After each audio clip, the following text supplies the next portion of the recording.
The Cuban Missile Crisis marked the moment humanity came closest to nuclear catastrophe. A rapidly intensifying arms race had resulted in Soviet missiles being stationed in Cuba, fully prepared to strike Washington, New York, and much of America's eastern seaboard.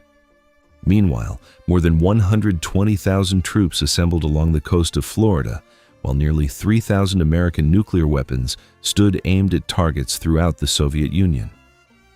As the defining confrontation of the Cold War, this crisis pushed the world's two superpowers into a dangerous struggle for nuclear dominance just 90 miles from U.S. shores. Over 13 tense days in October 1962, American President John F. Kennedy and Soviet Premier Nikita Khrushchev faced off in a high-stakes test of resolve, where a single mistake could trigger worldwide devastation. The clock was running, and neither side could predict how the crisis would unfold. By 1962, Cold War tensions had reached extraordinary levels, with influence and power often determined by the size of a nation's nuclear arsenal. Since the start of the rivalry, the United States had maintained a considerable lead in the arms race and had already positioned Jupiter nuclear missiles in both Italy and Turkey, aimed directly at the Soviet Union. This strategic advantage allowed America to dominate many Cold War confrontations, while Soviet leader Nikita Khrushchev often depended on threats and calculated bluffs to project strength and maintain leverage. The balance began to shift in 1959 when communist revolutionary Fidel Castro rose to power in Cuba. His victory shocked American officials. For decades, Cuba had been a favored getaway for wealthy Americans, and by the 1950s, much of the island's economy was heavily influenced by U.S. interests. But Castro's rise transformed everything. American-owned banks, casinos, and major coffee and sugar plantations were nationalized, and before long, Castro turned toward the Soviet Union for economic support and military protection. When John F. Kennedy entered the White House in 1961, he faced intense pressure to resolve what many viewed as the Cuban problem. Just 4 months into his presidency, he approved the Bay of Pigs invasion in April 1961. Around 1,500 CIA-trained Cuban exiles landed on the island with orders to overthrow Castro and dismantle communism in Cuba. The operation quickly unraveled. The invading force found little backing among ordinary Cubans and was rapidly cornered by Castro's military. Hoping to conceal direct American involvement, Kennedy refused to authorize U.S. air support. Without that assistance, the invaders surrendered after only 3 days, turning the mission into a humiliating setback early in Kennedy's presidency. Castro's success carried enormous significance for Khrushchev as well. Beyond gaining a communist ally in the Western Hemisphere, Khrushchev developed a strong personal admiration for Castro, later admitting he regarded him almost like a son. Believing another American invasion of Cuba was inevitable, Khrushchev made a bold decision in 1962 to deploy Soviet nuclear missiles to the island under absolute secrecy. His plan was carefully calculated. Once the missile installations were complete, Khrushchev intended to travel to Havana and publicly announce a formal defense alliance with Castro, presenting a united Soviet-Cuban front against the United States. Maintaining secrecy became a priority. Soviet soldiers bound for Cuba were packed beneath the decks of cargo and transport ships, squeezed into spaces barely large enough to rest. Most had no idea where they were being sent and were instructed to wear civilian clothing after arrival to avoid attracting attention. Escorting these ships were 4 Soviet submarines, each armed with a nuclear-tipped torpedo. Conditions aboard the submarines proved even more brutal. As they entered tropical waters, the 78-man crews endured temperatures reaching 140 degrees Fahrenheit or 60 degrees Celsius. Severe dehydration and nausea became common, worsened by dangerously high carbon dioxide levels and the overpowering odor of diesel fuel. Yet despite the misery, the operation remained hidden from U.S. intelligence, and Khrushchev's risky missile gamble appeared to be succeeding. Khrushchev later explained his thinking. They would learn just what it feels like to have enemy missiles pointing at you. We'd be doing nothing more than giving them a little taste of their own medicine. It took more than a month before American U-2 reconnaissance aircraft finally detected the missile sites. On October 16th, the CIA presented Kennedy with photographs showing unfinished launch facilities, complete with marked details for identification. Analysts soon confirmed the installations housed medium-range ballistic missiles capable of striking targets nearly 1,200 miles away. From Cuba, those missiles could deliver nuclear attacks against Florida, New York, and even Washington, D.C. in as little as 13 minutes, an attack that could kill millions of civilians. To navigate the growing emergency, Kennedy formed ExComm, a council of his most trusted and influential advisors. Their discussions quickly narrowed Kennedy's choices to two possible responses.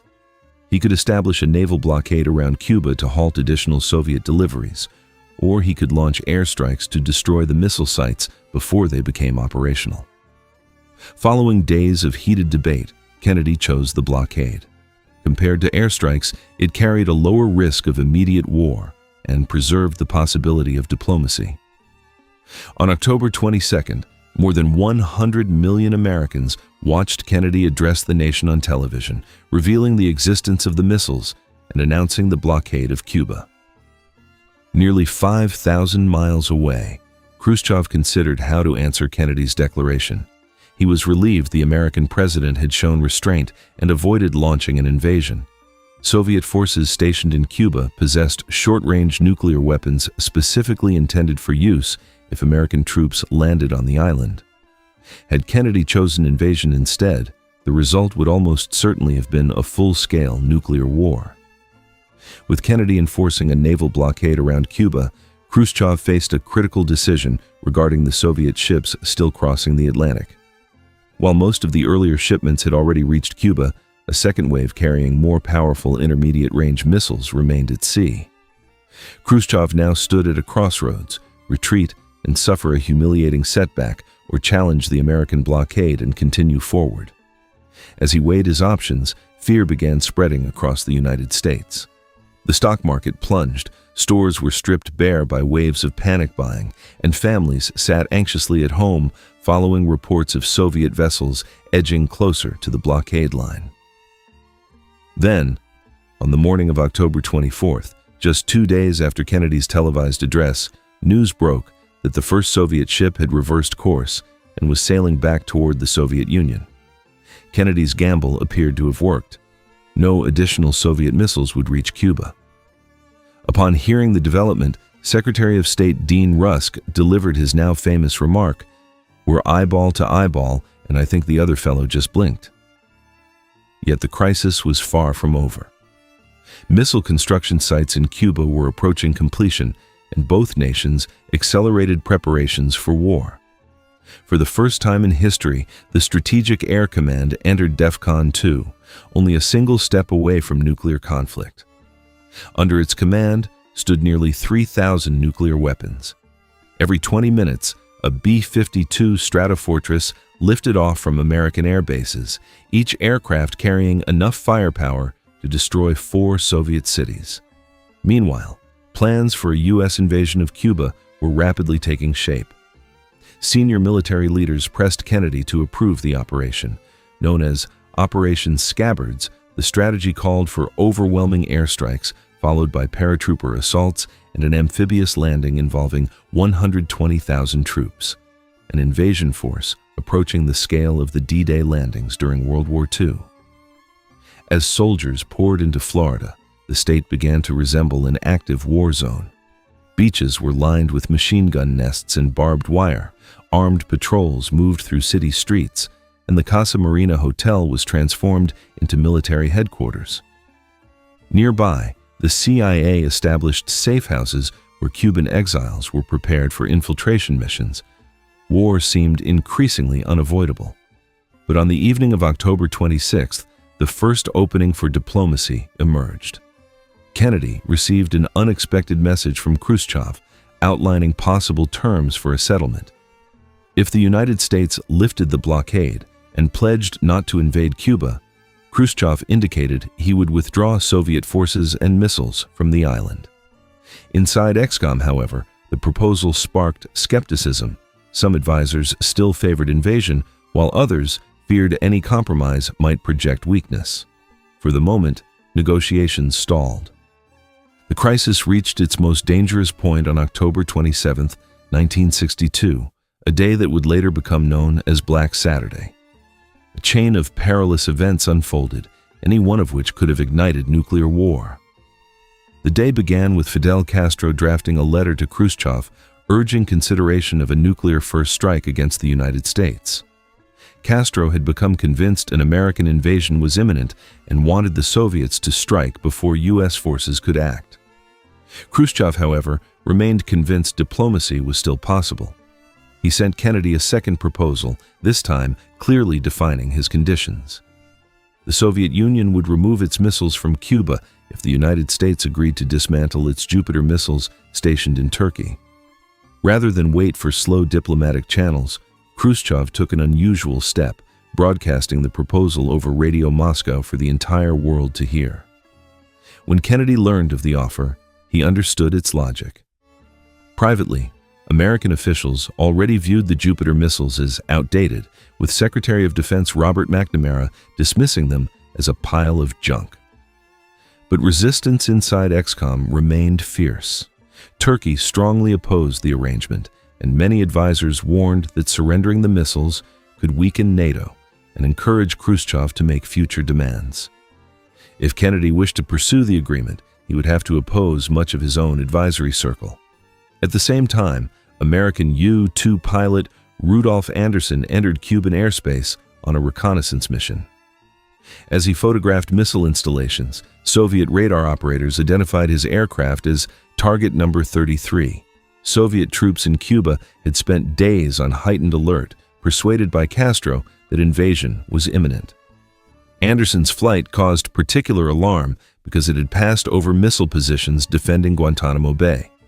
If the aircraft escaped, the Americans would gain precise intelligence on Soviet defenses, information that could guide future airstrikes. Concluding the threat was too great, Soviet commanders issued the order to destroy Target Number 33. 2 missiles were launched. Anderson was killed when they struck his aircraft, becoming the first fatality of the crisis. Back in Washington, pressure mounted rapidly. Military commanders demanded authorization for large-scale airstrikes against Cuba no later than Monday morning, while reports confirming Anderson's death continued to arrive. At this decisive moment, Kennedy turned to the person he trusted most, his brother, Attorney General Bobby Kennedy. Working alongside presidential speechwriter Ted Sorensen, Bobby drafted a response designed to unite the competing ideas debated inside EXCOM. Under the proposal, the United States would publicly promise never to invade Cuba in exchange for Soviet missile withdrawal. The removal of American Jupiter missiles in Turkey would also be included, but only as a confidential arrangement, hidden to avoid angering NATO allies. Khrushchev would have to trust that Kennedy intended to honor the agreement. For Kennedy, this represented the final opportunity to avoid war. If Khrushchev rejected the proposal, military conflict would become almost unavoidable. While Bobby delivered the message to the Soviet ambassador, another crisis unfolded deep in the Atlantic. Since the standoff began, the U.S. Navy had hunted relentlessly for 4 Soviet submarines and had finally tracked them down. American forces planned to use signaling depth charges, non-lethal explosions designed to force the submarines to surface as a warning. One submarine, the B-59, had endured pursuit for nearly 2 days.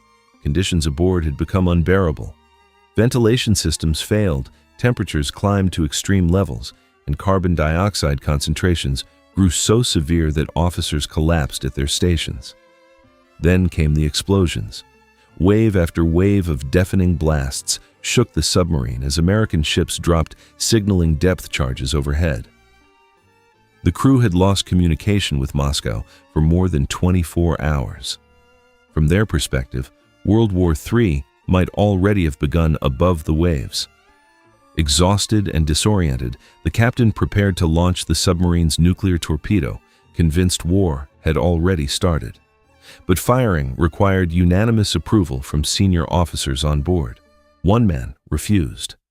Soviet officer Vasily Arkhipov rejected the launch order, preventing the torpedo from being fired and, in doing so, likely averting nuclear war. As darkness fell on October 27th, uncertainty gripped the world. The crisis had already taken its first life. Nuclear conflict had been narrowly avoided in the Atlantic, and pressure for war was rising from both Fidel Castro and elements of the American military. The power to end the confrontation now rested with Khrushchev. He could either accept Kennedy's terms and endure the political cost, or demand more concessions and risk catastrophic escalation. But privately, Khrushchev had already decided retreat was necessary. When Kennedy's message arrived, including the promise to quietly dismantle the Jupiter missiles, Khrushchev finally saw a path forward. The following morning, he announced his acceptance over Radio Moscow. The Cuban Missile Crisis was over. Soviet personnel in Cuba were instructed to dismantle the missile installations and return them home, with the final missiles leaving the island 2 weeks later. The naval blockade officially ended on November 20th, and, as secretly agreed, the Jupiter missiles were discreetly removed 5 months afterward. Though Kennedy and Khrushchev felt relief, others reacted with anger. Castro was furious that negotiations had unfolded without his involvement and grew increasingly distrustful of Soviet commitment. Many American military leaders were equally dissatisfied. Having argued for invasion from the start, they viewed the agreement as a concession. General Curtis LeMay condemned it as the greatest defeat in American history. The Cuban Missile Crisis would permanently reshape the Cold War. After coming so close to nuclear disaster, both superpowers recognized the need to prevent a similar confrontation from happening again. Communication had been one of the greatest failures of the crisis. Khrushchev's first letter alone had taken nearly 12 hours to reach Kennedy. In response, a direct hotline was established between the White House and the Kremlin to ensure faster communication during future emergencies. Never again would the leaders of the world's most powerful nations be forced to rely solely on handwritten letters and radio broadcasts during a nuclear crisis.